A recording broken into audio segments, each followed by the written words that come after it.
Selamat pagi saudara-saudara. Pagi hari ini kita mau dengar firman Tuhan sebelum doa. Injil harus terus diberitakan. Cuma ada hal-hal yang penting yang dunia ingin tahu dari pribadi kita gitu, yaitu kesaksian hidup kita. Firman Tuhan hari ini saya kasih judul Cinta Kasih. Mencapai cita-cita banyak orang diselamatkan. Kita berdoa hari lepas hari gereja. Tahun ini kita boleh membawa Injil kepada orang, dan orang boleh menerimanya dan datang kepada Yesus Kristus. Ada hal yang perlu kita simak dalam hidup kita, bagaimana kita bergaul satu dengan yang lain, satelit dengan satelit, hamba Tuhan dengan hamba Tuhan, semualah hubungan-hubungan satu dengan yang lain. Kadang-kadang hubungan ini tidak membuat kesaksian yang baik ya, sehingga Injil tidak bisa diberitakan.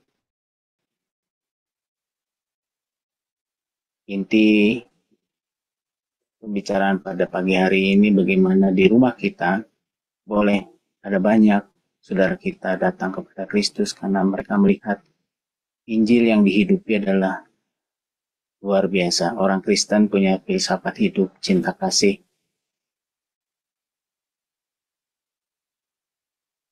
Kita baca dulu firman Tuhan, cukup panjang ya. Firman-Nya berkata demikian, dan akhirnya di 1 Petrus 3 ayat 8 sampai ke 14. Kita baca ya, sama-sama dalam hati kita. Dan akhirnya hendaklah kamu semua seia sekata, seperasaan, mengasihi saudara-saudara, penyayang dan rendah hati. Dan janganlah membalas kejahatan dengan kejahatan atau caci maki dengan caci maki, tetapi sebaliknya, hendaklah kamu memberkati, karena untuk itulah kamu dipanggil, yaitu untuk memperoleh berkat.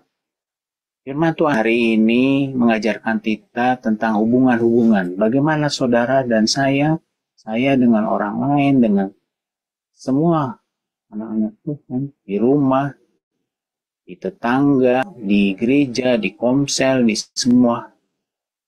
Itu butuhnya bagaimana? Apakah seperti firman Tuhan seperti ini? Hari ini Petrus 3, 8 dan 9 jelas sekali gitu. Apa yang harus kita lakukan sebagai anak-anak Tuhan supaya Injil boleh diberitakan ya. Kita lanjut ya.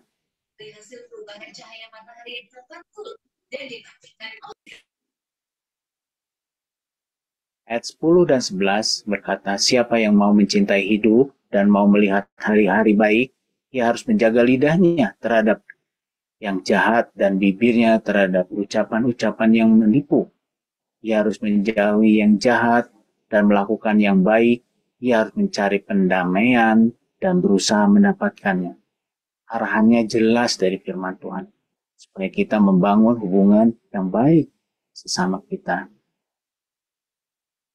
Ayat 12 sampai 14 berkata, sebab mata Tuhan tertuju kepada orang-orang benar, telinganya kepada permohonan mereka yang minta tolong, tetapi wajah Tuhan menentang orang-orang yang berbuat jahat.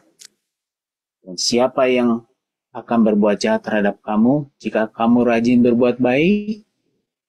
Tapi sekalipun kamu harus menderita juga karena kebenaran, kamu akan berbahagia. Sebab itu janganlah kamu takuti apa yang mereka takuti, dan janganlah gentar. Dalam berbuat baik pun kita punya tantangannya, tapi firman Tuhan dikatakan jangan takut. Saudaraku, ada sedikit cerita ya. Cerita ini ada sekumpulan orang dari kepercayaan lain, tersebutkan percayaannya apa ya. Tapi bila ada bencana di sekelilingnya, kelompok ini lebih dahulu turun tangan daripada gereja Tuhan. Ya. Jadi mereka lagi sigap. Mungkin kalau gereja Tuhan, kalau anak-anak Tuhan mungkin harus rapat dulu ya, harus segala macam dikerjain. Tapi Tapi kepercayaan ini dari kelompok lain, dia di Jakarta sangat terkenal kelompok ini ya. Dia mudah turun langsung, nggak banyak banyak yang harus dibicarakan. Mereka ini sering berkata demikian, saudaraku, yang saya tangkap ya. Kalau orang Kristen itu sering mengatakan cinta kasih, tetapi kami yang mempraktekannya. Orang Kristen sering diajarkan tentang cinta kasih, tetapi mereka yang mempraktekannya. Gimana saudara? Kalau dengar seperti ini, sakit hati enggak? Kita dikatakan bahwa kita yang sering diajarkan cinta kasih, tapi mereka lah yang melakukan. Sebab firman Tuhan itu berkata, karena itu pergilah jadikanlah semua bangsa muridku dan baptislah mereka dalam nama Bapa dan Anak dan Roh Kudus. Hari-hari ini hamba-hamba Tuhannya bicara tentang uh, membawa jiwa-jiwa kepada Tuhan. Ya, apakah orang yang berkeyakinan berbeda itu tadi ya mudah kita jadikan menjadi orang yang diselamatkan terima Kristus karena kesaksian gereja seperti itu? Kayaknya sih susah ya. Mereka lebih hebat daripada kita karena mereka mempraktekkan cinta kasih itu. Sedangkan kita boleh lihat hari lepas hari itu. Kelihatannya kita ini lebih hebat dalam berteori, menyampaikan khotbah, hebat dah. Tapi bagaimana kenyataannya? Ya saya mendengar cerita ini agak gelo juga ya. Orang itu mengatakan mereka adalah yang mempraktekkan cinta kasih itu. Gereja Tuhan hanya cerita saja. Kita harus datang kepada Tuhan. Supaya pengenapan Matius 28 ayat 19 ini boleh terjadi di gereja kita, di komsel kita, di rumah kita.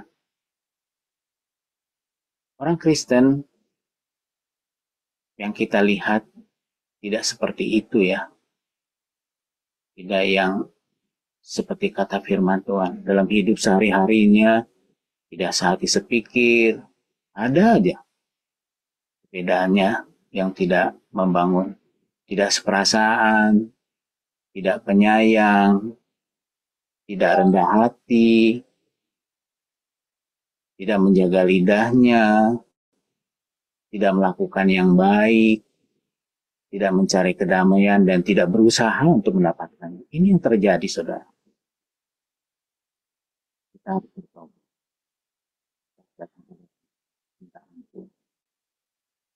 Ya, orang boleh melihat terang yang tersembunyi itu muncul adalah satu kenyataan, adalah praktek-praktek hidup kita. Sehingga kita bisa pergi menjadikan semua bangsa muridnya Tuhan Yesus. Gimana saudaraku? Kita mau sama-sama bergandengan tangan seperti kata firman Tuhan tadi. Jadi kita itu saudaraku dipanggil bukan untuk mengutuki. Mantuannya jelas, tapi menjadi berkat. Titus 3 ayat 9. Saudaraku, mata Tuhan itu tertuju kepada gerejanya karena gerejanya adalah orang-orang yang dibayar lunas oleh Tuhan Yesus Kristus. Firman Tuhan katakan sebab mata Tuhan tertuju kepada orang-orang benar dan telinganya kepada permohonan mereka yang minta tolong. Tapi wajah Tuhan menentang orang-orang yang berbuat jahat. Tuhan tidak menyukai cinta kasih yang tidak dilakukan di gerejanya. Sekarang saudaraku, dunia melihat kesaksian hidup gereja Tuhan. Dunia sekeliling kita melihat bagaimana kita berhubungan satu dengan yang lain. Gereja Tuhan diperintahkan untuk bersaksi, untuk menjadikan dunia menjadi murid-muridnya, yang orang diselamatkan. Tuhan senang kalau kita bersuara satu GKKD 5 kali setiap akhir daripada ibadah itu pagi itu. Tapi kita harus mempraktekkan cinta kasih. Di 1 Korintus 1 ayat 10 dikatakan lebih jelas lagi. Tapi aku menasihatkan kamu Saudara-saudara, demi nama Tuhan kita Yesus Kristus, supaya kamu seia sekata. Dan jangan ada perpecahan di antara kamu, tapi sebaliknya, supaya kamu erat bersatu dan sehati sepik. Mari kita praktekkan, saudara, pagi hari ini dan seterusnya, seperti firman Tuhan, seia sekata. Tidak ada perpecahan di antara kita. Kita erat bersatu, sehati sepikir. Cinta kasih itu menjadi sesuatu yang kita jalankan dalam hidup ini. Jadi saudaraku, kita berdoa.